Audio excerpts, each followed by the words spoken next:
Bismillahirrahmanirrahim. Innal hamdalillah nahmaduhu wa nasta'inuhu wa nastaghfiruh wa na'udzu billahi min shururi anfusina wa min sayyiati a'malina. May yahdihillahu fala mudilla lahu wa may yudlilhu fala hadiya lahu. Wa asyhadu an la ilaha illallah wahdahu la syarika lahu wa asyhadu anna Muhammadan 'abduhu wa rasuluh. Amma ba'd. Rabbi shrah li sadri wa yassir li amri wahlul 'uqdatam min lisani yafqahu qawli. Rabbi zidni ilma warzuqni fahma. Allahumma inna nas'aluka ilman nafi'a wa rizqan tayyiba wa amalan mutaqabbala. Assalamualaikum warahmatullahi wabarakatuh. Apa khabar jemaah kita di Masjid An-Naim pada malam ini? Ustazah harap semuanya dalam keadaan yang sihat sejahtera hendaknya dan juga sudah bersedia untuk mengikuti sambungan perbincangan kitab kita Wiqayatul Insan. Dan alhamdulillah jemaah, pada malam ini kita akan menyambung bahagian yang kedua berkaitan dengan membinting diri dengan zikir sebelum tidur. Jadi pada minggu lepas jika ingat lagi, kita sudah bincangkan pada bahagian yang pertama 5 zikir yang telah disenaraikan di dalam kitab kita yang merupakan zikir-zikir sebelum kita tidur bagi mendinding diri kita dari gangguan jin dan syaitan. Dan pada malam ini kita akan masuk kepada zikir yang ke-6 hingga yang ke-11. Kita ada 11 hingga yang ke-11, ke-6 hingga yang ke-11. Bagi untuk kita ni lah mengetahui tentang apakah zikir-zikir yang lain yang boleh kita amalkan bagi kita ni sebelum kita melelapkan mata kita ketika kita nak tidur. Baik, kita masuk di muka surat kita yang ke-505 di sini jemaah. Yang siapa yang memiliki kitabnya boleh sila buka muka surat 505 dan kita berada di poin kita yang ke-6. Pada poin kita yang ke-6 di sini ada sebuah kisah yang diceritakan oleh Ali ibn Abu Talib radhiyallahu an tentang Fatimah radhiyallahu anha yang pernah datang ke rumah Nabi sallallahu alaihi wasallam untuk meminta pembantu kepada baginda. Tetapi Nabi tidak ada di rumah dan pada masa itu dia bertemu dengan Aisyah radhiyallahu anha dan dia memberitahu tentang hasratnya kepada Aisyah radhiyallahu anha. Jadi didapati pada dalam kes ini ataupun dalam kisah ini, Ali radhiyallahu anhu berkata, Rasulullah sallallahu alaihi wasallam mendatangi kami ketika kami sudah hendak berbaring untuk tidur. Jadi ketika itu Aisyah pun beritahu kepada Nabi tentang hasrat puteri baginda iaitu Fatimah radhiyallahu anha untuk mendapatkan seorang pembantu dari Nabi sallallahu alaihi wasallam. Dan pada masa itu Nabi pun pergi ke rumah Fatimah radhiyallahu anha yang mana keadaannya Ali ceritakan di sini mereka sedang hendak masuk tidur. Jadi pada waktu itu Nabi sallallahu alaihi wasallam pun bersabda kepada mereka dalam keadaan yang sedemikian. Nabi pun kata kepada mereka, "Mahukah kalian berdua aku tunjukkan dengan sesuatu yang lebih baik daripada seorang pembantu?" Jadi Nabi SAW ingin ajarkan kepada Fatimah radhiyallahu anha dan juga suaminya Ali radhiyallahu anhu pada masa itu dengan amalan yang lebih baik daripada seorang pembantu. Dan pada masa tersebut kita dapati ketika itu Nabi SAW pun mengajarkan dengan 3 zikir kepada mereka berdua yang kebiasaannya kita kenali ia sebagai zikir Fatimah radhiyallahu anha, iaitu Nabi SAW pun mengajarkan kepada mereka berdua fasabbiha thalathan wa thalathina wahmada thalathan wa thalathina. Bertasbihlah kalian berdua 33 kali wahmada thalathan wa thalathin dan bertahmidlah 33 kali. Tasbih di sini maksudnya ialah subhanallah. Jadi Nabi ajarkan kepada mereka berdua setiap kali ketika mereka ni nak masuk tidur, iaitu ketika mereka hendak tidur, Nabi ajarkan kepada mereka berdua iaitu 33 kali bertasbih. iaitu baca subhanallah 33 kali. Kemudian Nabi kata apa? Wahmada, wahmada thalathan wa thalathin, iaitu bertahmidlah 33 kali. Maksud di sini ialah berzikir dengan zikir Alhamdulillah. Ya, Alhamdulillah 33 kali. Wa kabbira arba'an wa thalathin. Dan bertakbirlah. Ya, bertakbirlah di sini maksudnya lah berzikir dengan Allahu Akbar 34 kali. Dan Nabi kata apa kepada mereka berdua? Fahuwa khairul lakuma min khadimin. Zikir-zikir ini lebih baik daripada seorang pembantu. Jadi di sini Nabi SAW mengajarkan kepada Ali dan Fatimah dengan zikir sebelum tidur. Zikir sebelum tidur ini sebagaimana tadi kan yang telah Nabi SAW sebutkan kepada mereka berdua, iaitu membaca subhanallah 33 kali, Alhamdulillah 33 kali dan Allahu Akbar 34 kali. Jadi ini adalah zikir yang dibaca sebelum tidur yang mana Nabi SAW ajarkan kepada Ali dan Fatimah radhiyallahu anhuma. Okey, selesai zikir kita yang ke-6 di sini. Kita masuk kepada zikir kita yang ke-7 sebagaimana yang tertera di dalam kitab kita di sini jemaah. Baik, zikir kita yang ke-7 adalah zikir yang mana diceritakan oleh Hafsah radhiyallahu anha yang merupakan isteri kepada Nabi SAW. Apakah ia? Baik, kita lihat di sini. Apabila Rasulullah SAW ingin tidur, baginda meletakkan tangan, iaitu telapak tangan kanannya di bawah pipinya. Okey, Nabi SAW ketika Nabi nak tidur, Nabi letakkan telapak tangan baginda yang kanan ini di bawah telapak tangan baginda yang kanan. Baik, di bawah, Nabi letakkan di bawah pipi baginda yang sebelah kanan juga. Maaf ya, saya tersilap tadi. Telapak tangan yang kanan diletakkan di pipi yang kanan, kemudian baring dan tidur. Di sini apa kata Hafsah radhiyallahu anha? Baginda kemudiannya berdoa. Jadi ada doa yang Nabi SAW baca setelah Nabi SAW meletakkan telapak tangan baginda yang kanan di bawah pipi baginda itu tadi. Apa doanya? Baik, sebagaimana yang terdapat di dalam kitab kita juga, saya muatkan di skrin kita pada malam ini, iaitu doanya berbunyi begini. Allahumma qini azabaka yawma tab'athu ibadaka. Allahumma qini azabaka yawma tab'athu ibadaka. Ya Allah, lindungilah aku dari siksamu pada hari engkau bangkitkan semua makhluk. Doa ini dibaca sebanyak 3 kali. Jelas ya? Sebelum tidur, apa yang Nabi SAW lakukan sebagaimana yang diceritakan oleh Hafsah radhiyallahu anha, Nabi meletakkan telapak tangan baginda yang kanan di bawah pipi baginda. Okey, yang kanan juga. Kemudian Nabi baca doa ini. Allahumma qini azabaka yawma tab'athu ibadaka. Sebanyak 3 kali. Okey, Nabi baca sebanyak 3 kali. Baik, ini zikir kita yang ke-7. Kita lihat zikir kita yang ke-8. Okey, sebagaimana yang terdapat di muka surat kita yang ke-505. Pada zikir yang ke-8, ia adalah zikir ataupun doa yang diceritakan oleh Anas ibn Malik radhiyallahu anhu.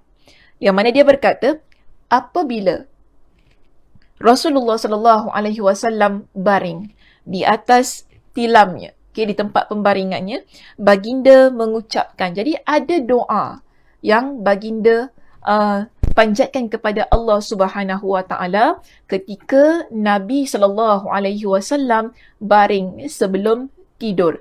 Jadi apa doanya? Kita lihat di sini sebagaimana yang diceritakan oleh Anas ibn Malik radhiyallahu an.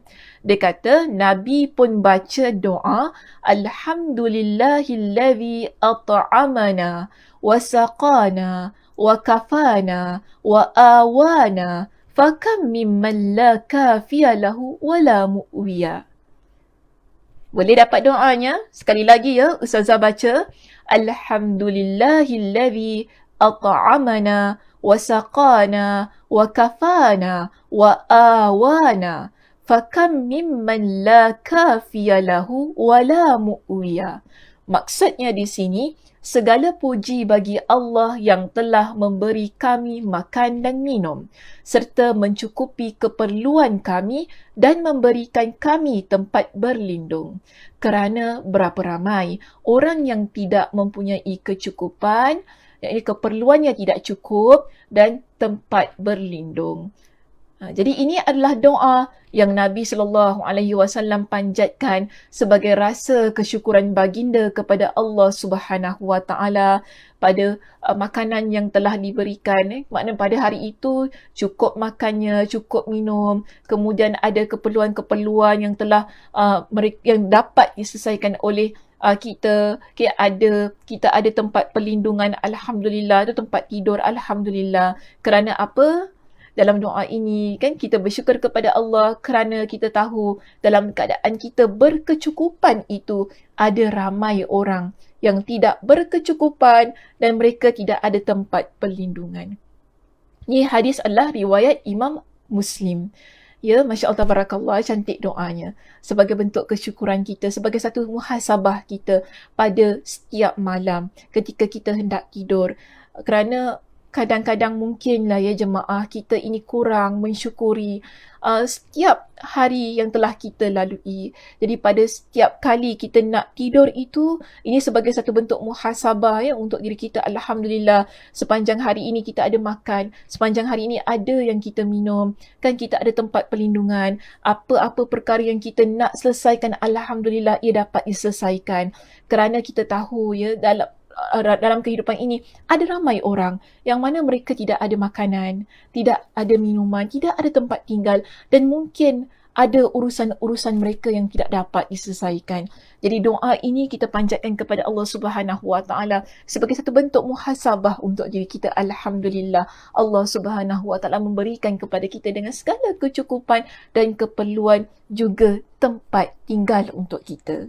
Baik, itu adalah doa ataupun zikir kita yang ke-8. Kita ada zikir yang ke-9 ini di sini sebagaimana yang terdapat di muka surat kita yang berikutnya, iaitu muka surat 506. Di muka surat yang ke-506 tersebut di poin kita yang ke-9 ada doa yang diajarkan oleh Abdullah ibn Umar radhiyallahu an.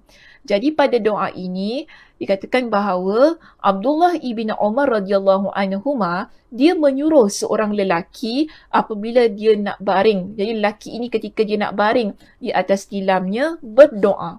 Apa doanya? Baik, kita lihat begini. Sila rujuk poin kita yang ke-9 di situ. Doanya berbunyi begini jemaah. Allahumma khalaqta nafsi wa anta tawaffaha laka.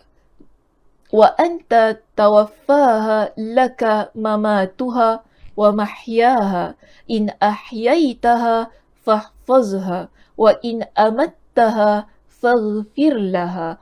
Allahumma inni as'alukal afiyata. Okey, boleh doa tadi dibaca sedemikian. Apa maksudnya? Ya Allah, Engkau telah menciptakan diriku dan Engkaulah yang akan mematikannya.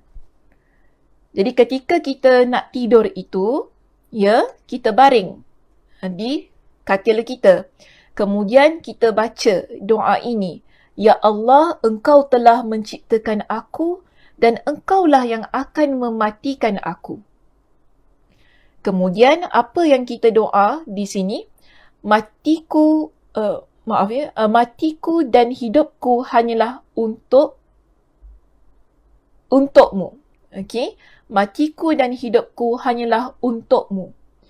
Kemudian kita kata begini, apabila engkau menghidupkan diriku, maka jagalah. Maksudnya begini jemaah, dalam keadaan kita yang Allah Subhanahu Wa Taala berikan dengan peluang kehidupan, bernafas, kita minta supaya hidup kita yang kita lalui sehari-hari ini berada dalam perlindungan Allah Subhanahu Wa Taala. Sebab itu kita minta Allah jaga kita dalam keadaan Allah berikan kita peluang untuk mengecapi kehidupan ini. Kemudian kita doa kepada Allah Subhanahu wa taala, wa in amattaha faghfir laha. Dan apabila engkau mematikan diriku, maka ampunilah aku. Allahumma inni as'aluka al-afiyah. Ya Allah, aku memohon kepadamu dengan kesihatan yang sempurna.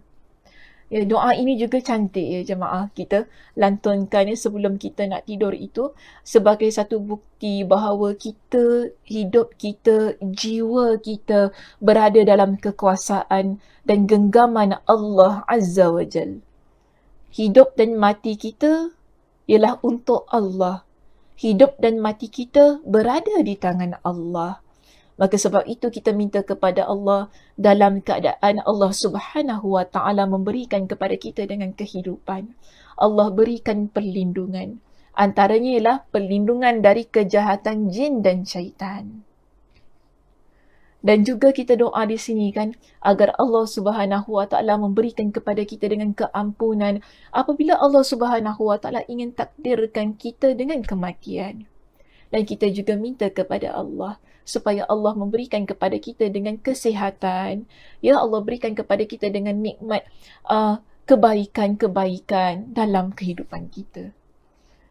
Ini adalah doa yang ke-9 yang mana Abdullah ibn Umar dia ajarkan kepada seorang lelaki. Dan Abdullah ibn Umar kata apa? Doa ini saya dengar dari Rasulullah sallallahu alaihi wasallam. Maknanya bukanlah doa ini dari Umar, tetapi Abdullah ibn Umar, Umar ayah dia. Abdullah ibn Umar, maknanya bukanlah doa ini dia ajarkan kepada seorang lelaki daripada dia. Ya, bukan doanya daripada Abdullah ibn Umar, tetapi doa ini didengar oleh Abdullah ibn Umar dari Rasulullah sallallahu alaihi wasallam.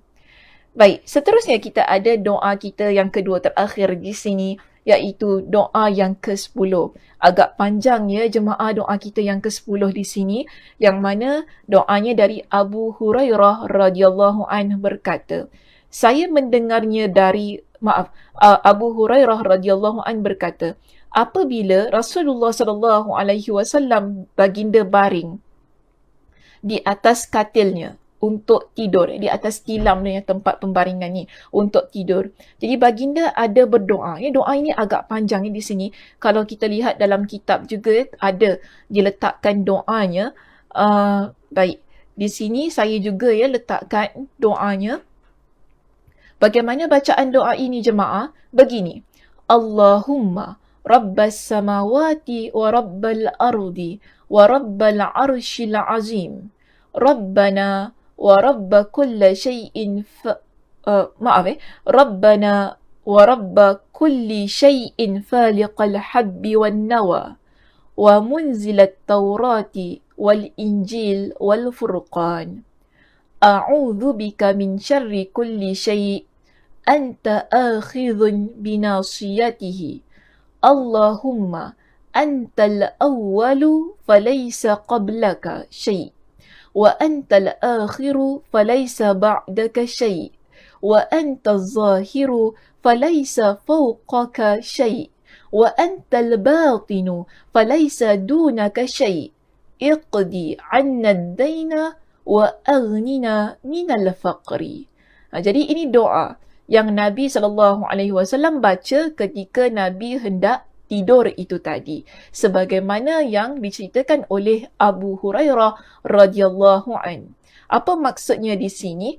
Baik, bila kita meneliti maksud daripada doa yang Nabi SAW ucapkan itu tadi. Nabi berdoa begini jemaah. Ya Allah, Tuhan langit dan bumi, Tuhan yang menguasai arasy yang agung, Tuhan kami dan Tuhan segala sesuatu, Tuhan yang membelah dan menumbuhkan biji-bijian, Tuhan yang menurunkan kitab Taurat, Injil dan Al-Quran. Sesungguhnya aku berlindung kepadamu dari kejahatan segala sesuatu Nampak ya, pada part ini, pada bahagian ini, doa yang Nabi SAW lantunkan, Nabi kata apa? Aku berlindung kepadamu dari setiap kejahatan. Daripada segala sesuatu kejahatan. Ini boleh kita maksudkan juga dengan kejahatan jin dan syaitan. Maka di situ Nabi SAW juga berdoa dalam perenggan tersebut dari segala kejahatan setiap sesuatu, kerana segala sesuatu itu berada dalam genggamanmu. Itu dalam genggaman Allah. Dan Nabi SAW juga berdoa di sini, Ya Allah, Engkaulah Tuhan yang awal, maka tidak ada sesuatu pun yang mendahuluimu. Ya Allah, Engkaulah Tuhan yang akhir, maka tidak ada sesuatu setelahmu. Ya Allah, Engkaulah yang zahir, maka tidak ada yang menutupimu. Ya Allah, Engkaulah Tuhan yang batin, maka tidak ada yang samar darimu. Ya Allah, lunaskanlah hutang-hutang kami dan bebaskanlah kami dari kefakiran. Maka begitulah ya doa yang Nabi SAW panjatkan kepada Allah sebelum baginda tidur.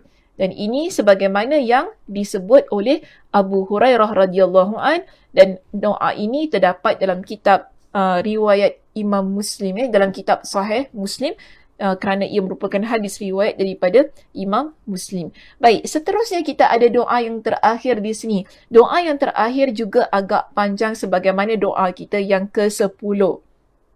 Doa kita yang ke-11 di muka surat 507, ya. Kita dapati di sini ada satu keadaan yang diceritakan kepada kita, iaitu apabila Rasulullah sallallahu alaihi wasallam hendak tidur, baginda berwuduk sebagaimana berwuduk untuk solat. Jadi Nabi kata apabila kamu menghampiri tempat tidur, ini Nabi ajarkannya kepada kita, bila kita nak tidur ni, kita ambil wuduk sebagaimana kita nak solat. Kemudian kita baring di sebelah kanan. Okay, di sebelah kanan kita, iaitu mengiring di sebelah kanan. Dalam keadaan yang sedemikian, ada doa yang Nabi SAW ajarkan kepada kita. Apa doanya? Sebagaimana yang terdapat ya di slide saya ini dan juga dalam kitab kita. Allahumma aslamtu nafsi ilaika wa wajjahtu wajhi ilaika wa fawwadtu amri ilaika wa alja'tu zahri ilaika raghbatan wa rahbatan ilaika la malja'a wa la manja minka illa ilaika amantu bi kitabika alladhi anzalta wa bi nabiyyika alladhi arsalta. Ada yang sudah menghafal doa ini? Kerana saya rasa banyak kali juga ya, saya bawa di dalam kuliah-kuliah saya tentang doa ini. Ya, mudah-mudahan ada yang mengikuti kuliah pada malam ini, telah menghafal doa ini dan telah mengamalkan doa tersebut. Dan di sini ya, kita lihat maksud yang terkandung pada doa ini. Ya Allah, aku serahkan jiwaku kepadamu dan kuhadapkan wajahku kepadamu dan aku serahkan urusanku kepadamu dan aku sandarkan punggungku kepadamu dengan penuh harap dan cemas kepadamu. Sesungguhnya tidak ada tempat bersandar dan tempat keselamatan selain kepadamu. Aku beriman kepada kitabmu yang engkau turunkan dan nabimu yang engkau utuskan. Hadis riwayat Imam Al-Bukhari. Baik, di dalam hadis ini ada beberapa cara yang Nabi SAW ajarkan kepada kita sebelum kita tidur. Sebagaimana yang terdapat dalam kitab kita. Pertama, bila kita nak tidur nanti ya jemaah, ambil wuduk sebagaimana kita hendak solat.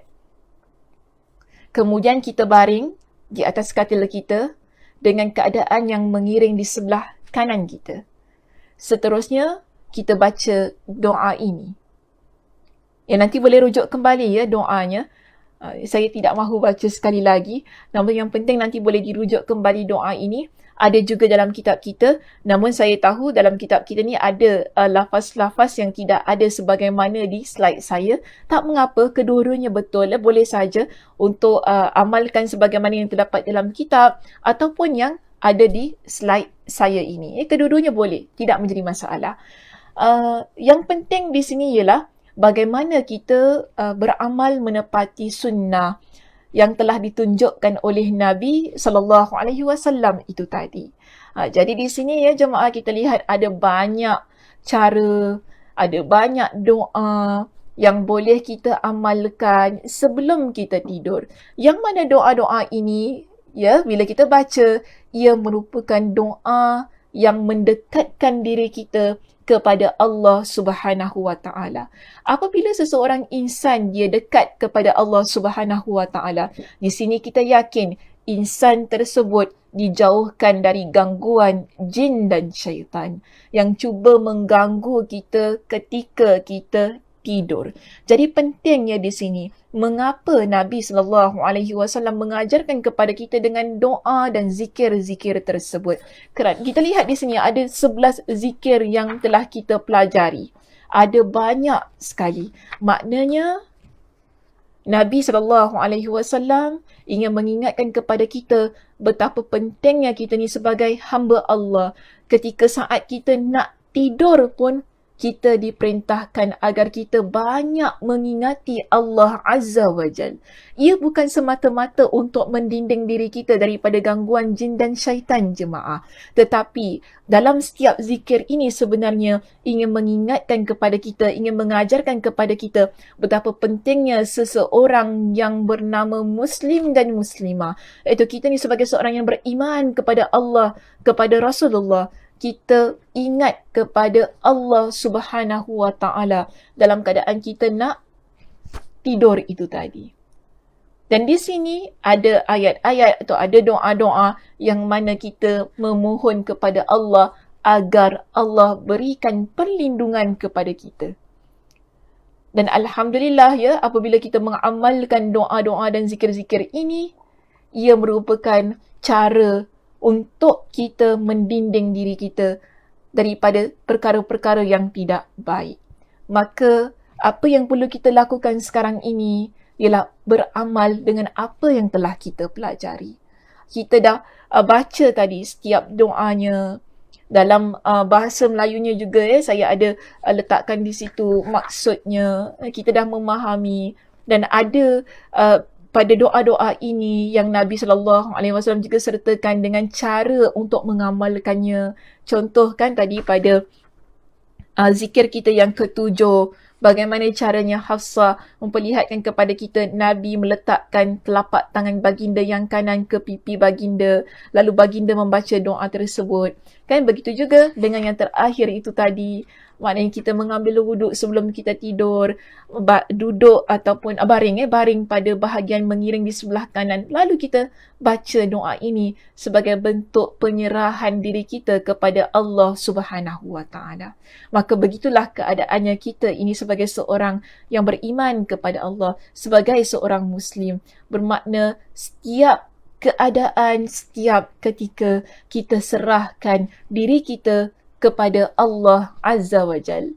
Okey jemaah, itu sahaja perbincangan kita untuk malam ini. Terima kasih saya ucapkan di atas perhatiannya. Mudah-mudahan Allah Subhanahu wa taala memberikan kepada kita dengan kefahaman, keberkatan masa untuk malam ini yang kita luangkan bagi mengikuti kuliah kita ini, dan juga Allah Subhanahu wa taala berikan kepada kita dengan kesihatan untuk kita bertemu di minggu hadapan. Saya tutup kuliah kita pada malam ini dengan tasbih kafarah.